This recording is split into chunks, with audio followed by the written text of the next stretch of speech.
Hey, what's going on, guys? So, man, I'm recording this on the weekend, specifically Saturday before this video comes out.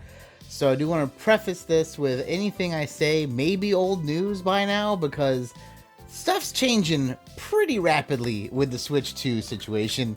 And I just kind of wanted to recap where we're at as of right now. So, like, this is Saturday, April 5th that I'm recording it. As you guys, the constant viewers know, my videos always come out on Tuesday. So like I said, this could be severely outdated or not. I don't know. But let's go through more or less everything that's happened so far regarding the Switch 2. Kind of looking at my last video to see if I was right or wrong about a few things. And kind of my reactions to a couple things.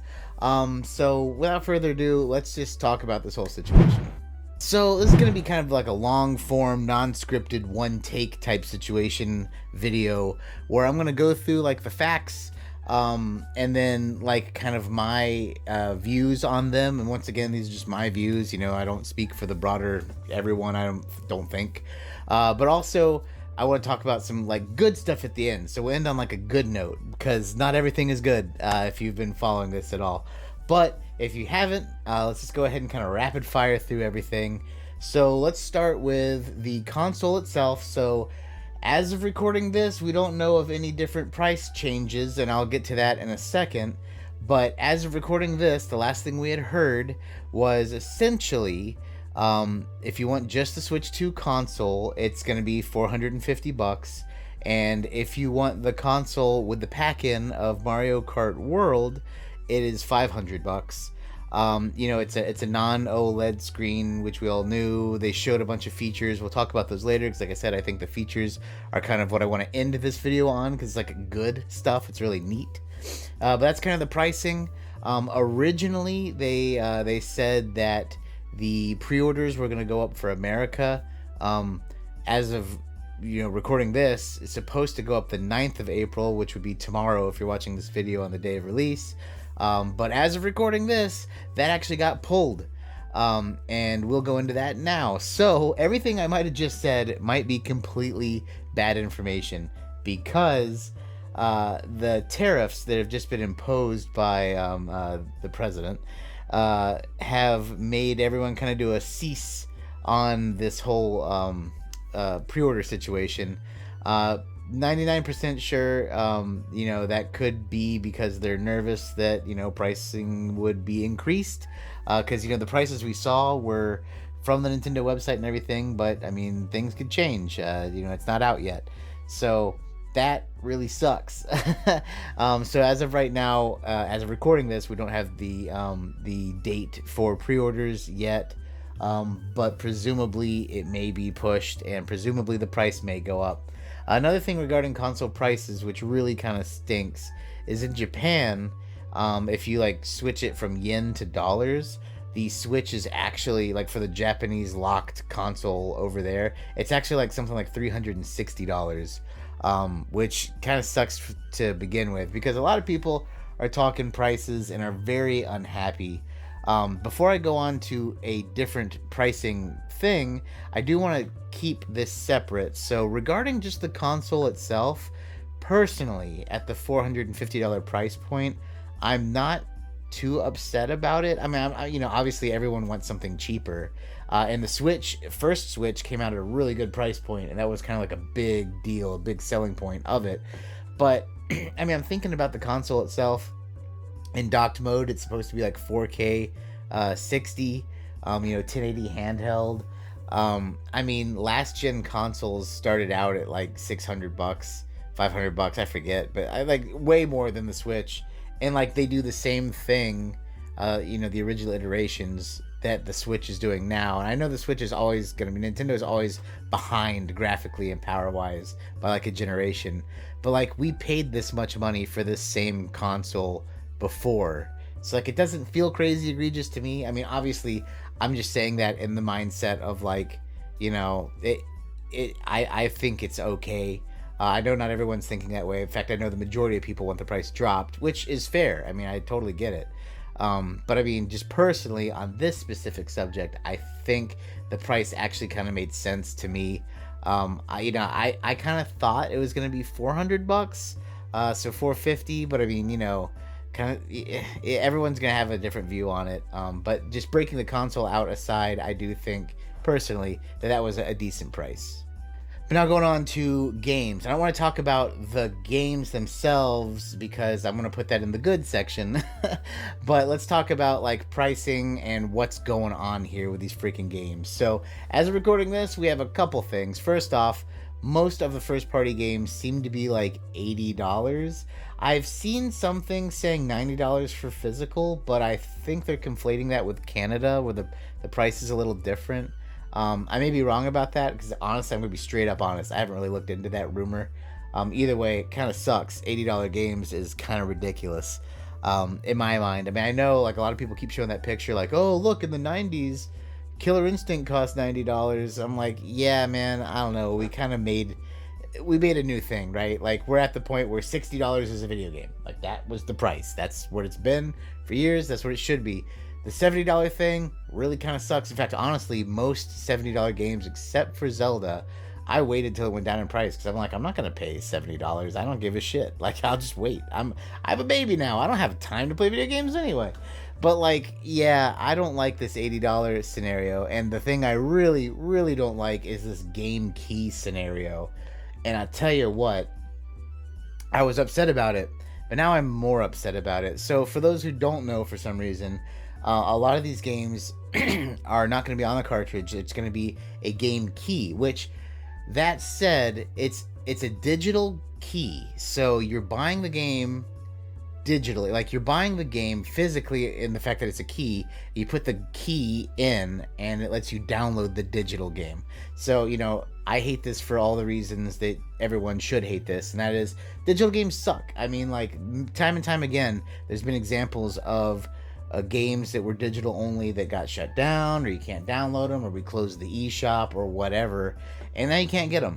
So like in this case, you're going to have to, you know, before the eShop closes, every digital game you have, you're going to have to download them onto SD cards somewhere and have a backup of them somewhere and hope to God that that's fine, which I don't like that. I mean, if you've seen my channel, you know I'm a physical game collector, so I really don't like that.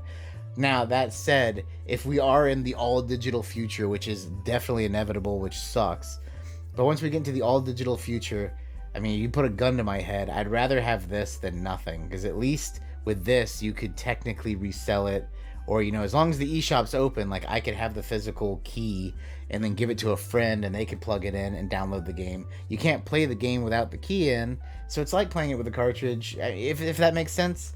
But it's still, like, it's not on the cartridge, and that's what sucks. Some companies, notably right now, CD Projekt Red, are saying, you know, F you, we're still for the physical collector, and they have, like, all of Cyberpunk is going to be on one 64 gig, like, mega cartridge. So, like, you know, hats off to them, because they're doing it, and hopefully other people follow suit. And, like, so my first thought was, this is kind of the same thing as, like, for the Switch's lifespan. They had certain games that were like the whole game wasn't on the cartridge, and they said that, and the reason they did that is because they were cheap, because they obviously have 64 gig Switch cartridges. But, like, you know, a good example would be like some compilation games, like I think like the Resident Evil compilation game. They could have put all of them on a bigger cartridge, but instead they chose like the smallest one possible because it's cheapest. They put like one game on it and you download the other two. So at first I was like, okay, maybe that is the problem, and you know, these games are just so big and so good. But according to the Japanese eShop, they had a bunch of information about the games, and stuff like Bravely Default 2 is like something like 11 gigs, and like even Mario Kart World is like way like all these games are like in the 20 gig like realm. So like they could all not even fit on a big Switch cart, like a small one they could fit on it. So the fact that they're using the digital key version for that, to me, really sucks. Like really sucks.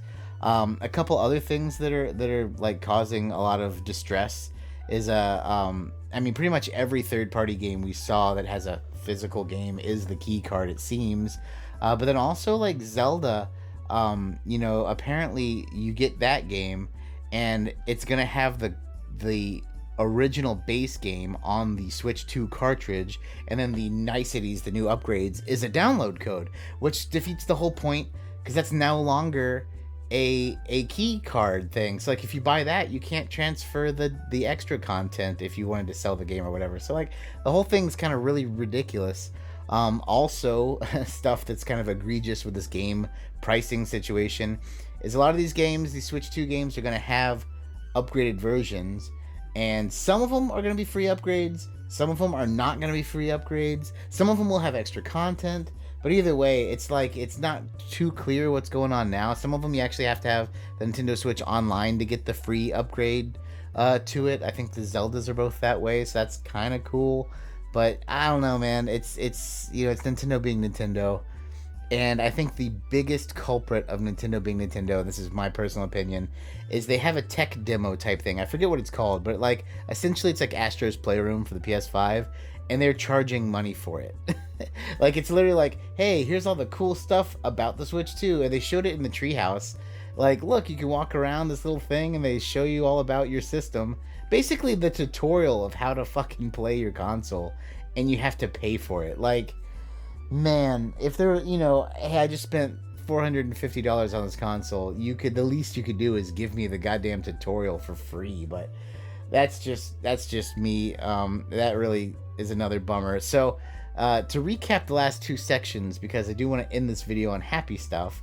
To recap the last two sections, we don't know when the hell or how much the Switch is going to cost. But me personally, I think the price they showed seemed fair.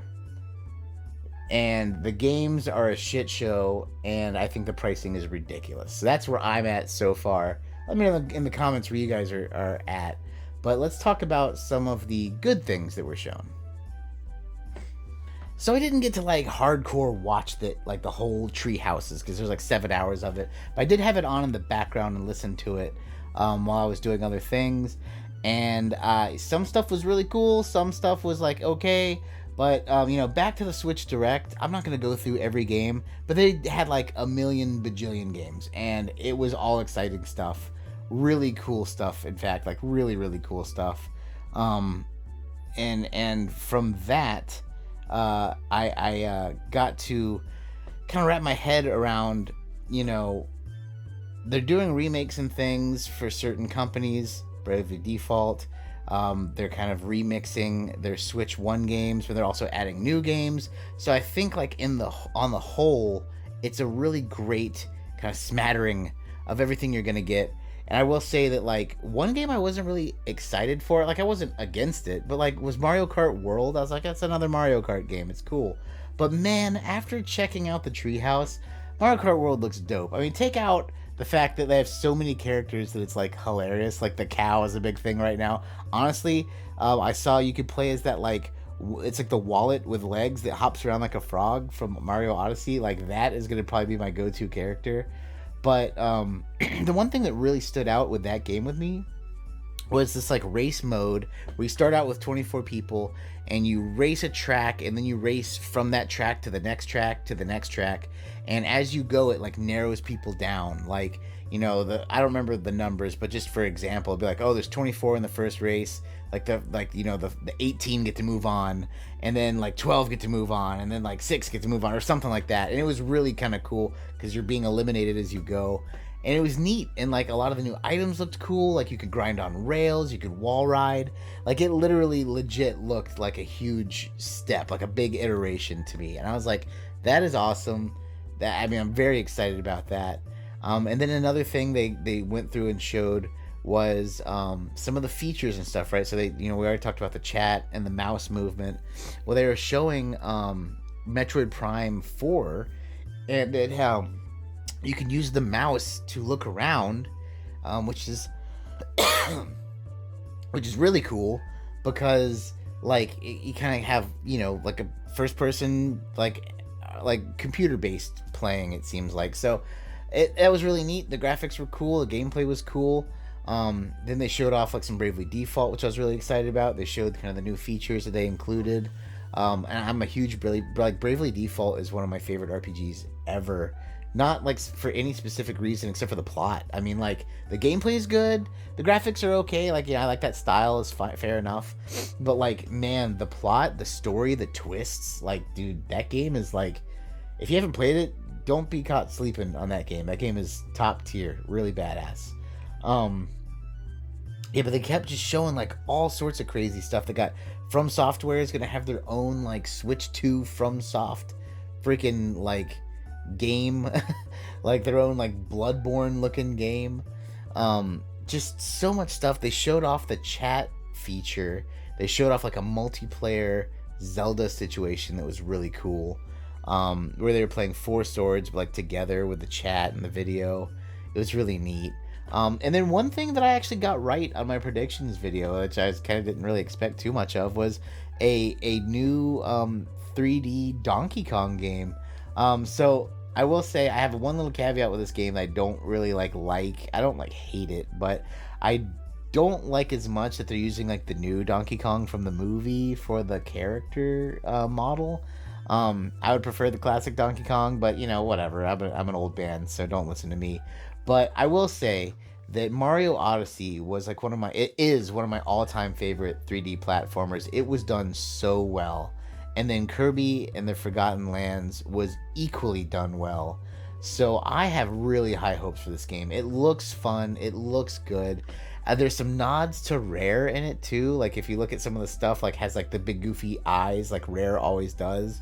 And so I was like, man, this could be it. Like this could be really good. And it's coming out very soon. So those are some neat things. The features on the Switch were really nice.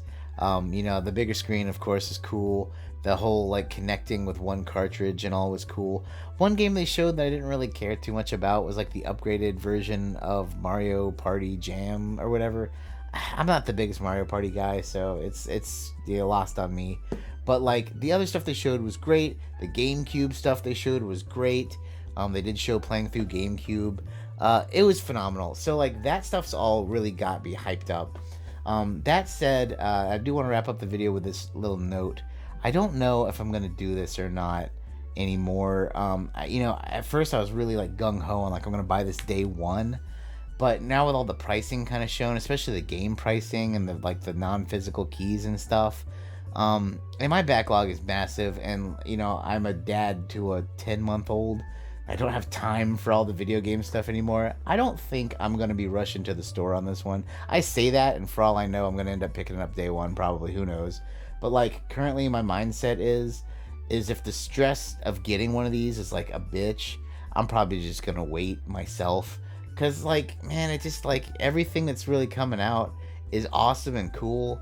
But, like, it's just so much in the air right now with, like, tariffs and just the pricing in general. Like there's so much backlash. It kind of reminds me of when the 3DS dropped and the price was so bad they didn't sell like what they thought, and then they lowered the price.